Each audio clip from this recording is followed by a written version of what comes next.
Here after day one of 2025 Panthers training camp with Locked On Panthers host Julian Council. Julian, you made it out. Nice breezy day. We don't get too many of these. And we don't hear Dave Canales often get as kind of spicy as he was at the end of his news conference. He basically said they want to make this a team that other teams don't want to play. What did you make of those comments, especially because Dan Morgan yesterday kind of tried to downplay a lot of the external enthusiasm? Right, I mean, Dan did give us the goals that he has for this team going into the season, but he didn't use the P word, which is playoffs. And Dave Canales also didn't use the P word, which again is playoffs, but he did provide, like you said, some spiciness, different kind of energy. And he's always been a high energy guy, but he's never really come out like that and stated we want to be a team that teams fear. And that's something that you go back to that first press conference that he and Dan Morgan both had as they were introduced as head coach and general manager. And Dan Morgan talked about they want people to fear that logo once again, and that kind of plays off of that. After last season, especially how they finished the season and coming back with the continuity with Dan as the head coach, or with Dan as the GM, as Dave as the head coach, and also you bring back even some of the staff, and you got Bryce Young back at quarterback, you kind of can build towards that. So I like hearing that personally because it's a different kind of attitude than I think we've heard in years past, whether it's Frank Reich as the head coach or as Matt Rule during his tenure. That's just a different kind of message coming here out of Carolina on day one of training camp. All right, confidence in sports can be fleeting. Yeah. Bryce Young found his at the end of last season.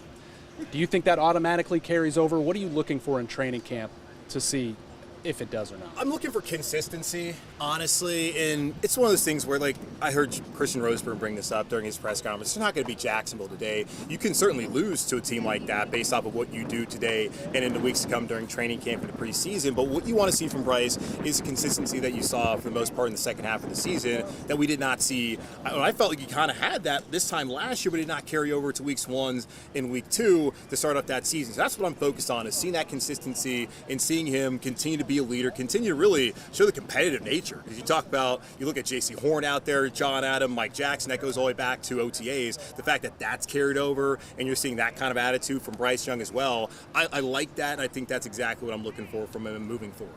This defense, they made steps to improve it. Yeah. But ahead of camp, they lose Josie Jewell. Bobby Brown is not ready. Derek Brown is going to ramp back up. Do you still have some of the same concerns you did with last year's defense right now? You got to wait and see, honestly. I like the moves that they made as far as the interior defensive line, because they said it last year, if you can't stop the run, you can't really stop anything. And Dan Morgan echoed that sentiment yesterday. And when you bring in Bobby Brown III, who, yes, right now he's on a non-football injury list, and we'll see how he progresses there, but you also bring in Tarek Wharton, Derek Brown comes back, and obviously that's a massive addition, even if he was somebody who's already on the roster. I like where they have the foundation as far as that goes. At linebacker, it is concerning, because they were in a situation where with Trevin Wallace, he got some experience last year as a rookie. You had Josie Jewell coming back in a scheme you already was familiar with. Same thing, Christian Roseboom. Now it's only Roseboom and Trevin Wallace, and you're right back to a spot where last year, if you had the kind of injury stack up, you could see the linebacker room not meet its potential. So that's concerning to me. But the secondary, I like what some of the young guys were able to do today. Nick Scott got a lot of rotation as a vet in there, which Rod Merrick. So I think that they have the foundation there, defensive line-wise, just the middle of the defense where there's certainly going to be some questions moving forward throughout training camp as we head into the regular season.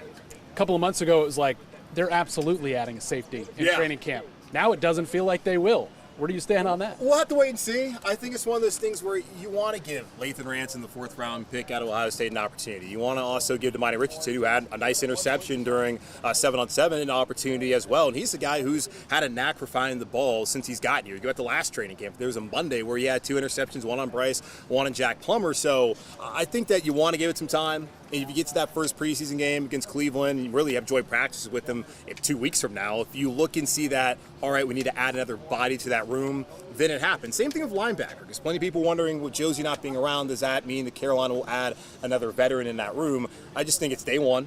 Let's take a couple of weeks, get the pads on to really find out whether they need to add a body. And you go back to like the last 2 years.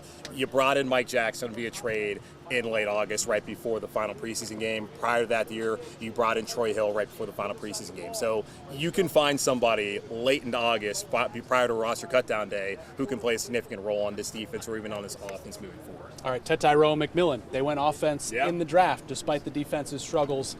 Hard to make a lot of predictions after one day. What did you see today?